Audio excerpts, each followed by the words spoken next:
بسم اللہ الرحمن الرحیم۔ السلام علیکم ناظرین۔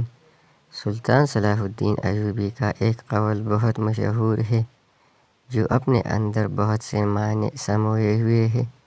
صلاح الدین ایوبی نے فرمایا تھا، میں یہ نہیں جانتا کہ اسلام اخلاق سے پھیلا ہے یا تلوار سے، مگر اسلام کی حفاظت کے لیے تلوار ضروری ہے۔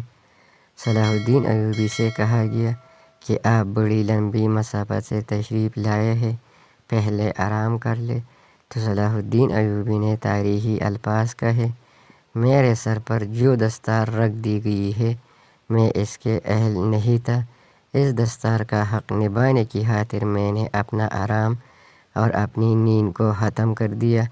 کیا آپ لوگ مجھے اس جگہ پر نہیں لے جاتے جہاں میرے فرائض میرا انتظار کر رہے ہیں؟ جہاں روٹی مزدور کی تنخواہ سے مہنگی ہو جائے، وہاں دو چیزیں سستی ہو جاتی ہے، ایک عورت کی عزت اور دوسری مرد کی غیرت۔ جب سلطان صلاح الدین ایوبی مصر پہنچا تو مصر کے شہنشاہ نے ان کے استقبال کے لیے راستے میں پھولوں کی پتیاں بچھا دی، تو صلاح الدین ایوبی نے راستے میں پھولوں کی پتیاں دیکھ کر پاؤں پیچھے کر لیا اور کہا، صلاح الدین، یہاں پر پھولوں کی پتیاں مسلنے نہیں آیا، مسلمان کی زندگی پھولوں کی سیج نہیں۔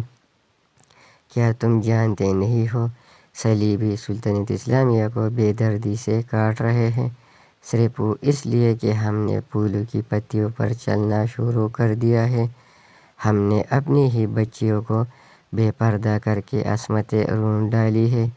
میری نظریں فلسطین پر لگی ہوئی ہے، تم میری راہ میں پھول بچھا کر مصر سے بھی اسلام کا پرچم اتروا دینا چاہتے ہو۔ صلاح الدین ایوبی نے ریجنالڈ نامی گستاخ رسول کو قتل کیا تھا۔ اس نے کچھ مسلمانوں کو پکڑا تھا اور کہا تھا کہ تم محمد صلی اللہ علیہ وسلم پر ایمان رکھتے ہو، اس سے کیوں نہیں کہتے کہ تمہیں آ کر چھڑائے؟ سلطان صلاح الدین ایوبی کو جب یہ بات پتہ چلی تو اس نے قسم کھا کر کہا تھا کہ اس گستاخ رسول صلی اللہ علیہ وسلم کو میں ہی قتل کروں گا۔ سلطان صلاح الدین ایوبی نے اس کی تمام بدعمالیاں گنوائی اور پھر یہ بھی کہا، میں محمد رسول اللہ صلی اللہ علیہ وسلم سے مدد چاہتا ہوں، اور اپنے ہاتھوں سے اس کا سر قلم کر دیا۔ جب سلطان صلاح الدین ایوبی کا انتقال ہوا تو خزانے میں تجہیز و تکفین کے لیے بھی رقم موجود نہ تھی۔ 600 سال بعد سلطان ایوبی کی قبر کشائی کی گئی تو لاش تر و تازہ تھی۔